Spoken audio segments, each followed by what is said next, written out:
public meeting of Parliament to address the escalating situation involving the nation's fire and ambulance personnel.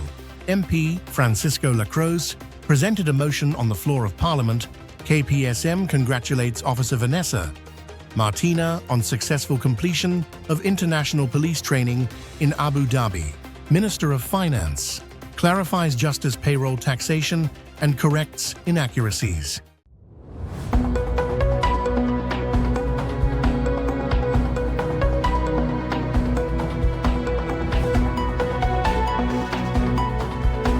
From the island, St. Martin, this is SXM Daily News for January 30th, 2026.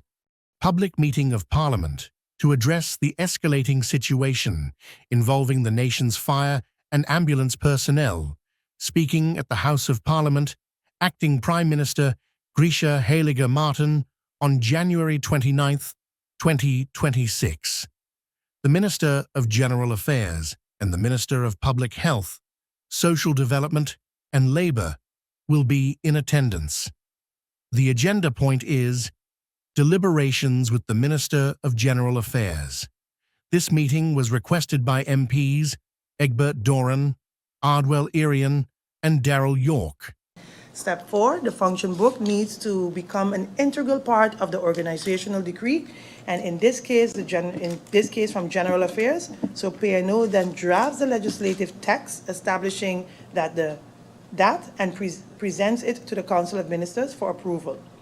COM, the Council of Ministers, approves and sends it to CCSU for their advice, and WICSU PSU is a part of the CCSU and has access to the draft function book and the right to discuss this draft with its members.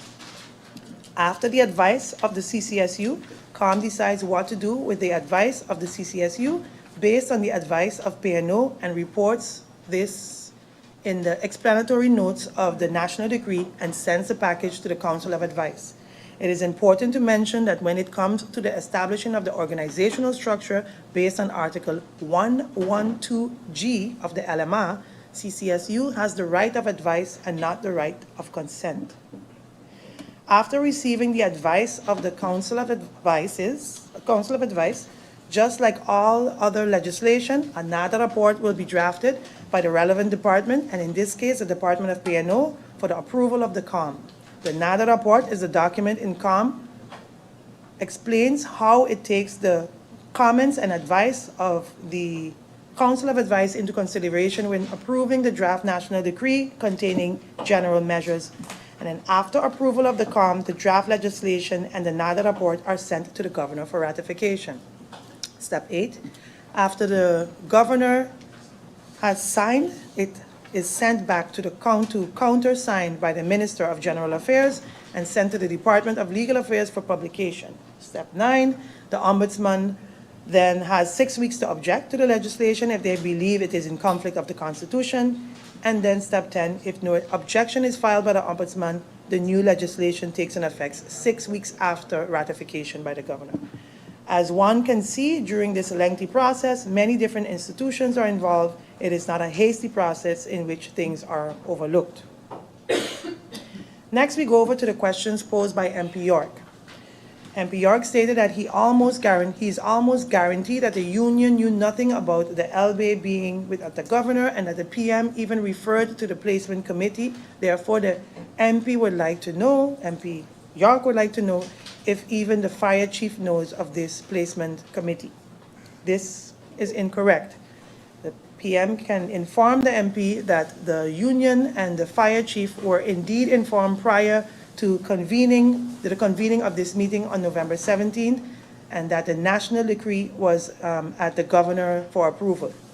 By the letter dated October 29, in which the fire chief was copied, the union was informed of the following, and I quote, "In line with point 1 of the union's proposal and on recommendation of the fire chief, I have already instructed the Department of P&O, together with the management of the fire department, to begin the placement of the staff in accordance with the newly established function book. Through this placement process, members of the fire department staff will be able to make use of the claim process as regulated in the general placement policy. Furthermore, by the letter dated November 5th, 2025, and sent on November 6th, 2025, in which the fire chief was also copied, the union was informed, and I quote, "The placement process will proceed and begin shortly. A national decree establishing the placement and objection committees is currently being finalized, and the Department of P&O will shortly brief all the relevant staff on the procedures and will provide support through the process," end quote. And by letter dated November 12, 2025, with a copy to the fire chief and the union, they were also informed, and I quote, "I can inform you that the advice of the installation of the committees mentioned was signed on Friday, November 7, 2025, as these committees must be established by national decree, and I can further inform you that the draft national decree has been presented to the governor today, Wednesday 12, 2025, for approval." This clearly illustrates, that's end quote, "This clearly illustrates that the union and the fire chief were aware and informed by the government on the process regarding the placement process and the establishment of the placement committee as is necessary to carry out the placement process." Next question posed by MP York. One thing that piqued the MP's interest was a meeting held on May 1st, 2023. The MP understood that the PM was not present, but seemingly the PM listens to his advisors. So MP York would like to know and would like an explanation on how the meeting went.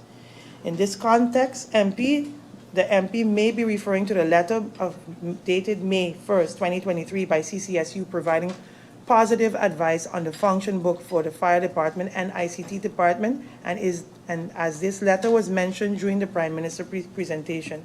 MP York is also correctly pointed out that the Prime Minister was not present at that meeting, and based on the letter mentioned, the Prime Minister can conclude that the function books were approved by CCSU. Next question posed by MP York. What are the PM's intention to make sure that the go slow does not proceed another hour? During the Prime Minister's presentation, evidence was provided to Parliament demonstrating that all actions requested by the unions have been addressed, and in addition to initiating the placement process, furthermore, a mediator has been mutually selected to facilitate further discussion. Next and final questions posed by MP La Cruz. Has any of these discussions taken place with the Minister of Finance? And if so, can the Member of Parliament get a copy of these discussions so that the members of Parliament can be informed? The Ministry of Finance was involved in the discussions leading to the drafting of the financial paragraph in the note of untoelichting of the national decree. This reflects the input of the Ministry of Finance on the financial implication, and the note of untoelichting, including the financial paragraph, has been published and is therefore already available to members of Parliament. Next question posed by MP La Cruz. The MP's colleagues asked for financial page, and the MP would like to see what in addition the MP would like to see that. And in addition, the MP would like to see what the financial impact with a budget with no revenue generating measures would be. The financial paragraph, including the note of untoelichting of the national decree, outlines the estimated financial impact, including the calculations based on the immediate filling of a newly created position. It is further explained that the position do not have to be filled at once and may be filled gradually, which could affect the actual budgetary impact. Meanwhile, MP Francisco Lacroix presented a motion on the floor of Parliament. I have taken our proposal. Are not directly moving into a motion of non-confidence against a minister, but the voice of Parliament is clear to a minister on their handling of any situation in a way that jeopardizes the growth of this country. Madam Chair Lady, I have taken heed of your proposal on not directly moving into a motion of non-confidence against a minister, but that the voice of Parliament is clear to a minister on him handling or her handling any situation in a way that jeopardizes the growth of this country. Hence, Madam Chair Lady, a motion of disapproval.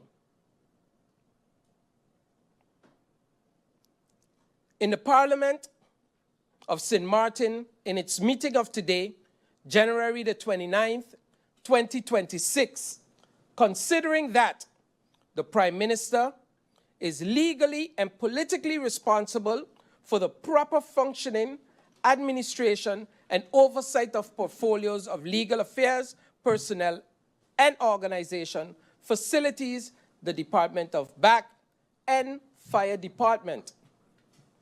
Under the Prime Minister's responsibility, these departments have consistently failed to provide adequate support and services to other ministries, whereby directly contributing to the operational failures within those ministries and undermining effective public administration. The persistent lack of coordination, assistance, and timely support from these departments has negatively affected service delivery to the community and has significantly diminished public trust in government institutions.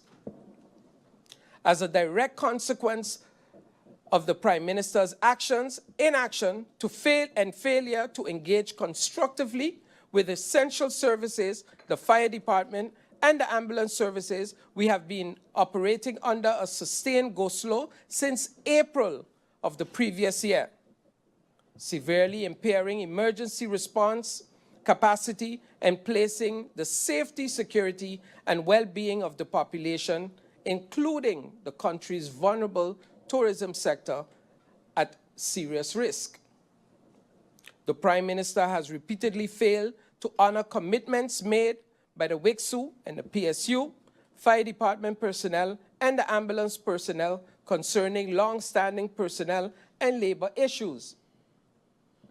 The Prime Minister has refused to properly recognize and compensate the fire department personnel for years worked within the incorrect salary scales.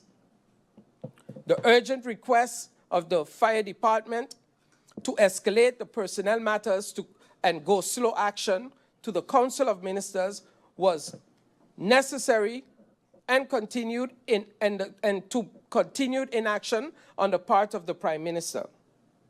Resolves to strongly disapprove the manner in which the Prime Minister has handled the above-mentioned situation in his capacity as Prime Minister and as the Minister responsible for general affairs, including legal affairs, personnel, and organization, facilities, and the Department of BAC and Fire Department.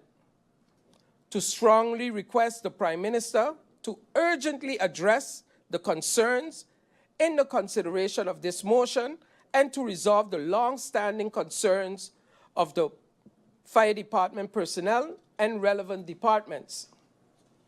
To return to Parliament within 6 weeks with a full update. Madam Chair Lady, this motion has been co-signed by MP Lewis and MP Otley and myself.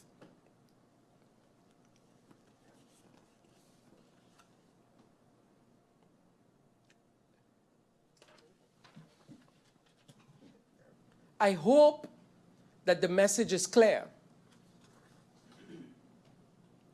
We are not happy with the way things are going. We will not sit back and watch while nothing is happening. Promises are being made and not kept. I got 2 messages from the ambulance personnel, and their comment was, the Minister of VSR is doing what he needs to do. And I said it in a previous meeting. Prime Minister, get in touch with the Minister of VSR, see how he is handling the situation, and copy and paste.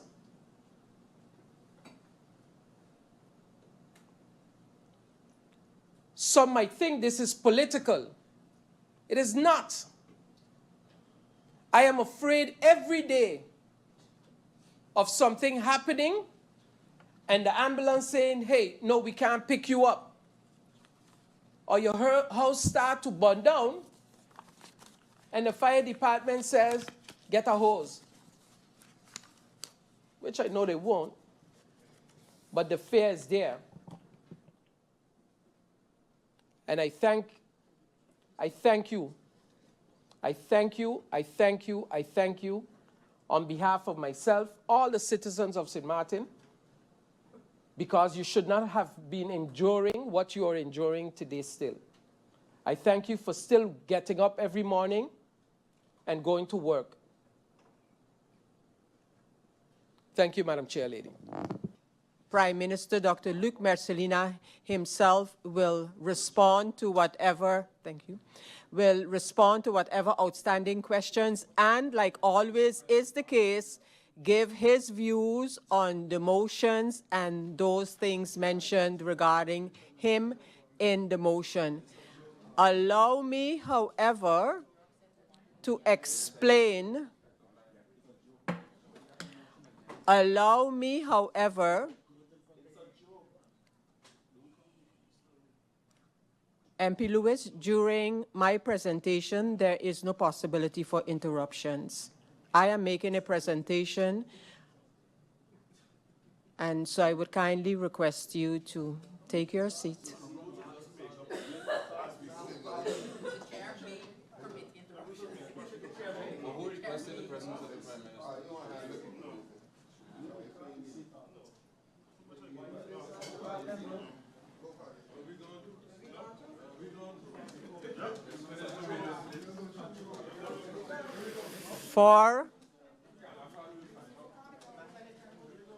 For the sake of the general public and all those concerned, I will finish my statement as earlier it was lamented by several members of parliament. It was lamented by several members of parliament that we have a roll call, and we'll establish how many members we have here present.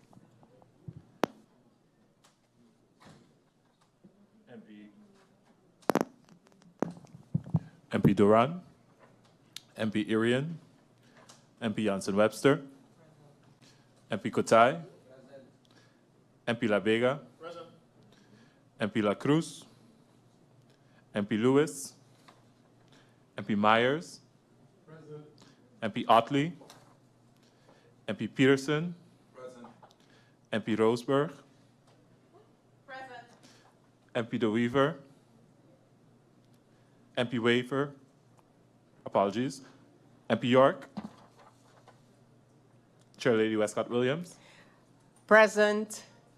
I hereby establish that we do not have sufficient members to continue with the meeting. However, I will finish my statement that I was making, and I indicated that several members of Parliament lamented the fact that we have here the Deputy Prime Minister responding to matters regarding to that ministry, namely the Ministry of General Affairs in her capacity as Deputy Prime Minister. We have often heard members of Parliament lament the fact that when ministers are not able to be present here in Parliament, their deputy and substituting minister should be here and respond to questions. That is what the Deputy Prime Minister attempted to do and come and provide information regarding the questions asked by members of Parliament in the previous part of this meeting. So I, while thanking the Deputy Prime Minister as well as the Minister of VSA, who is here, has been here, was here the last time as well, and their support staff for being here in this meeting, we cannot continue, members of Parliament, ladies and gentlemen, with the meeting. And as I started to indicate, based on comments made by members of Parliament about the absence of Prime Minister Dr. Luc Mercelina to respond to these issues, the meeting will continue, I hope, on Monday next week, God's willing, with the presence of the Prime Minister, Dr. Luc Mercelina, to answer whatever outstanding issues and address the draft motion as presented. Members of Parliament, ladies and gentlemen, ministers, support staff of both Parliament and the Minister's Office, I thank you for your participation, and I hereby adjourn this public meeting of Parliament. Meeting adjourned. The police force of Sint Maarten, KPSM, proudly congratulates Police Officer Vanessa Martina on the successful completion of an intensive international police training program at the Abu Dhabi Police College in the United Arab Emirates. Officer Martina was selected to participate in the IACP UAE Ministry of Interior Police Academy Exchange Program, an international initiative organized in collaboration with the International Association of Chiefs of Police, IACP, and the UAE Ministry of Interior, MOI. This prestigious program brought together police officers from various countries for advanced professional development.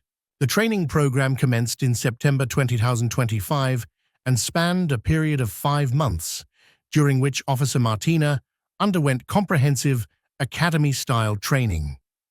The curriculum included physical fitness, marching, practical police exercises, and academic studies, all conducted within a structured police academy environment. Officer Martina distinguished herself throughout the program, graduating as one of the top performers in her group. In recognition of her outstanding performance, discipline, and professionalism, she was honored as one of the select officers permitted to carry the ceremonial sword during the official graduation ceremony held on January 29, 2026, a distinction reserved for exemplary graduates. The police force of Sint Maarten takes great pride in Officer Martina's achievements, which reflect not only her personal dedication and commitment, but also the high standards and professionalism of KPSM officers on the international stage. Officer V. Martina is scheduled to return to Sint Maarten on Saturday, January 31, 2026, following her successful completion of the program.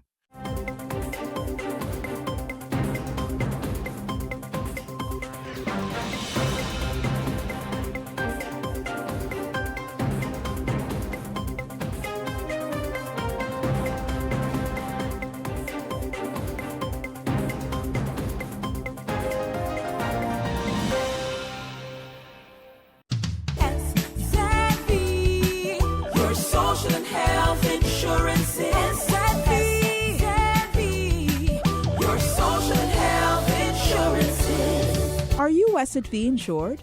Do you have a valid medical insurance status? SXM is cardless. Request your My SXM account today and enter the virtual office of SXM. Go to sxv.sx and sign up now. SXM, yeah. Your social and health insurances.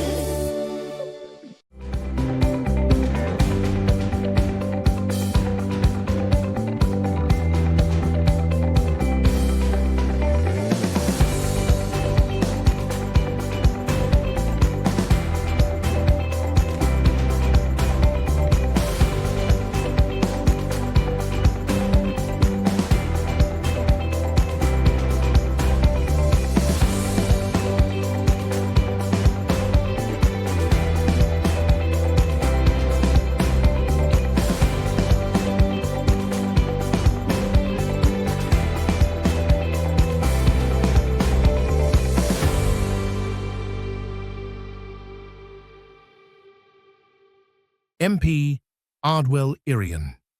Asking the Minister of Justice, the administrative staff fell under this cause in the past.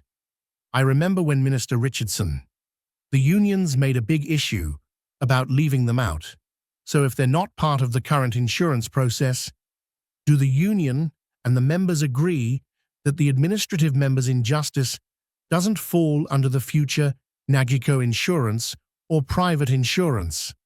Really encouraging that, because again, in the past, we couldn't, at one point in time, move ahead with the insurance because there was a delay, and who gets it or not. I would really like some clarity, because the minister started to mention the individuals that would fall under the insurance. I want clarity on, will the administrative staff fall under this? Because in the past, I remember when Minister Richardson was there, Anna Richardson was there, the unions made a big issue about leaving them out. So if they are not part of the current insurance process, does the union and the members agree that the administrative members within justice don't fall under the future NAGICO or private insurance? I really would like clarity on that, because again, in the past, we couldn't at one point in time move ahead with the insurance because there was a delay in who gets it or not. In addition to that, Minister, through you, Madam Chair, the Prime Minister, in a prior meeting, there was a discussion also of the other frontline workers, which is fire department and ambulance. So has there been any discussions within the Council of Ministers? Because I can't imagine the government is going to take out 2 or 3 different insurance policies for the same thing. So is this a future insurance policy, the private one, going to include the other frontline workers? And if so, has there been any discussions with the Prime Minister regarding this? And do you foresee any delays if that's the case? Because then we're making our promise one way, but if the Prime Minister and the fire department, et cetera, aren't ready, do you foresee any delays? Minister, regarding the batches that you mentioned that were not paid out in 2025, will those batches be paid out in 2026 without an approved budget 2026? So do you currently have any delays or have any advices that are going up but not being paid because budget 2026 is not or has not been approved as yet? The reason I'm asking that is because then we could not we could let the officers know in advance that, hey, for the next 6 months, don't expect this. So don't let us sit in here today in Parliament, the top of the year, create expectations that payouts are going to happen, say, oh no, they're by finance, but we know already, because the budget 2026 is not approved, they're not going to get paid out. So I would prefer the minister, the government actually send a communication out to all of those individuals and say, hey, you can expect your payout in the 3rd quarter of the year, because the budget isn't, based on the government's timeline of the budget, isn't going to be approved until June, and the ratification is still 6 weeks, so we still have the almost month in between. So more than likely, your payments will only happen in the 3rd quarter of the year. Can the minister clarify, give some information regarding those payments? The minister mentioned that phase 2 had some issues, and the minister in her cabinet updated the law based and with feedback from the COA, Council of Advice, etc. But I would like some clarity on what the issue was, because it wasn't stated what the issue was. Can we get some clarity on what the issue was, what the old legislation looked like, what the new legislation looked like, if you sent to us as members of Parliament so we could read it ourselves? And then also, again, is phase 2 budgeted in 2026? So in the budget 2026, is phase 2 budgeted? Minister, you also mentioned jubilees being paid out. There's a specific jubilee, the jubilee of the class of February 2020. They had to get, yes, of February 2025. Where is that jubilee? It's been a year now. So can we get an update on the jubilee that they made, either 25 years, I believe, in February 2025? It's been a year. How far are we with that now? Minister of Justice. To the questions from the MP Ardwell Irian, the administrative staff fall under the coverage. No, they won't. And that's also stipulated in the baseline by the police, which was agreed upon by the unions. To the questions from MP Irian, then one of them was, will the administrative staff fall under the coverage? No, they won't. And that's also stipulated in the besluitrechtspositie politie, which was agreed upon by the unions.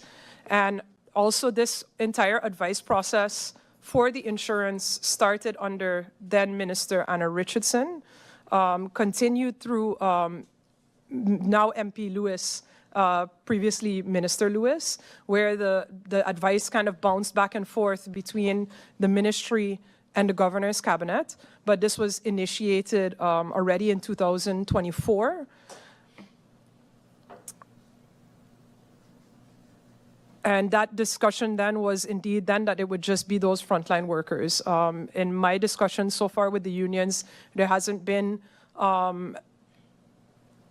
any comments or things that have come up about the administrative staff, but perhaps after this meeting, that may come to my attention. The MP asked, are payments being halted due to the budget when it comes to payouts for the justice workers? So far, nothing has been communicated to me by the Ministry of Finance, and they have continued to pay out the retroactive amounts or the jubilees, the overtime calculations. As I mentioned, batches 14 and 15 were paid out with the payroll last week in January. Then clarity on the approved LBHUM. Essentially, the issue was when it comes, there are multiple legal positions or multiple function books within de respositiebesluit politie. And there was the organisatiebesluit justice. And what it was that there was a technical issue with, there were different in-working tradings data for the different parts of the function book. And that was incorrectly taken up as a technical error when that LBHUM had been published. And then on the advice of the Raad van Advies, they said what we should do is actually retract the entire law and then republish it with a in-working tradings datum that takes into account the different days of the different function books and when they came into effect. So that, in a nutshell, is what it was. So really the only article that needed to change then was the in-working trading to allow and recognize that some legal positions came into force at different times. Then the only one that we would maybe have to follow up in writing and also get further clarity from the MP after was the question about the jubilee of persons who had made 25 years in February. We weren't sure exactly what was meant by the question or what the group was, so otherwise we can caucus offline with the MP and then provide that answer in writing, if that's okay. Then the question about payouts on the basis of MBAs or LBAs and what is the right legal process. So when it comes to payouts, what we've had is gratificaties or things like that, that if something was paid out by an MBA, it's the situation where it was a person with a labor agreement, so they don't have an LBA, they're just a regular arbeidscontractant, or individuals who have left service but are still in phase one. So for example, if you already have an ontslag, if the governor has already signed your ontslag LB, we were getting back the advices from the governor saying, I cannot sign a LB to pay out a gratificatie or any of these other allowances or emolumenten because the person is already ontslagen. And in that case, then we would sign an MB to pay out that amount to that person. Similarly, what else was paid out by MB was the retroactive on the bereikbaarheid. So that was the on-call allowance. So on the basis of the besluit rechtspositie politie, previously police officers before the 1st of January 2023 received an on-call allowance of 75 guilders. With the change of that law, the overtime went from 70, or the on-call allowance, the piquet, went from 75 guilders to 150 guilders. So that difference didn't, the governor said it doesn't have to come to me. We don't need a LB to pay out the difference in the bereikbaarheid because it's something that retroactively they were entitled to. So those calculations were then provided and made by the ministry, and the difference in the bereikbaarheid was paid out by MB. So if there were other situations where something strange happened, as far as I know, for the jubilees, it's the same as they were all paid out by LB if the person has a LB. And unless, again, it was a regular, no, because then you wouldn't have an arbeidsovereenkomst as a, yeah, or if you had a regular arbeidsovereenkomst, it would be a MB. Those were the two situations there.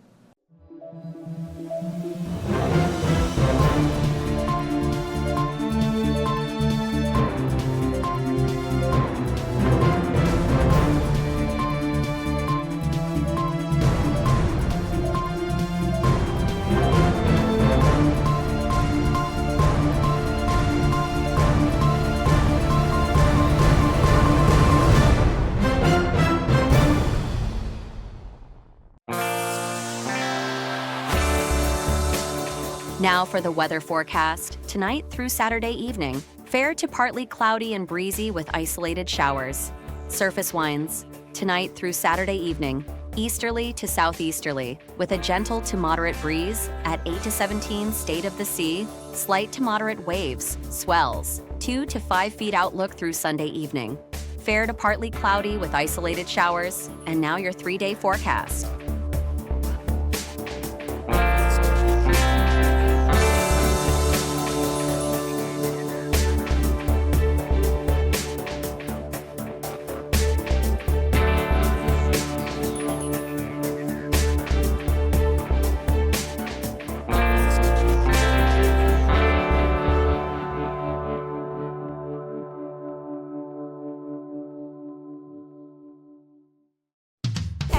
Savvy, your social and health insurance is Savvy.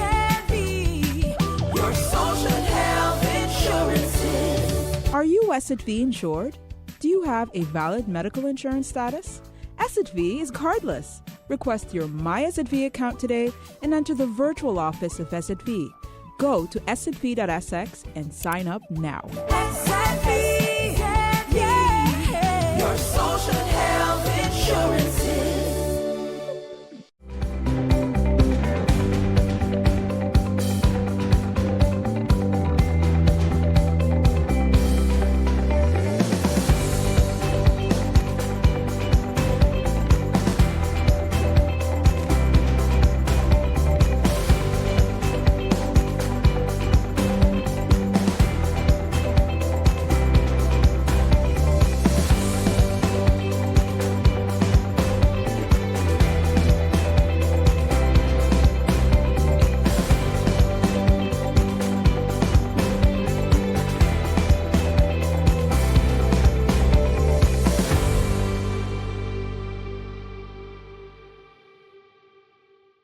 Willemstad, the Central Bank of Curaçao, and Sint Maarten, CBCS, has presented an ambitious research agenda for the period 2026-2028, outlining the key economic and financial challenges that will shape policy discussions in the coming years. The agenda provides a structured framework for research that is expected to inform monetary policy, fiscal sustainability, and long-term economic resilience in Curaçao. The bank emphasizes that research will play a central role in guiding evidence-based policymaking, particularly in an environment marked by global uncertainty, geopolitical tensions, and climate-related risks. By publishing the agenda, the CBCS aims to stimulate public debate and enhance transparency around its policy-oriented research priorities.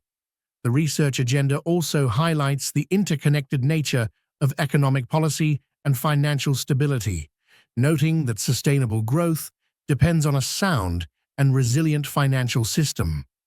The CBCS intends to publish at least 2 working papers per year during the 2026-2028 period, with findings feeding into policy advice to the governments of Curaçao and Sint Maarten.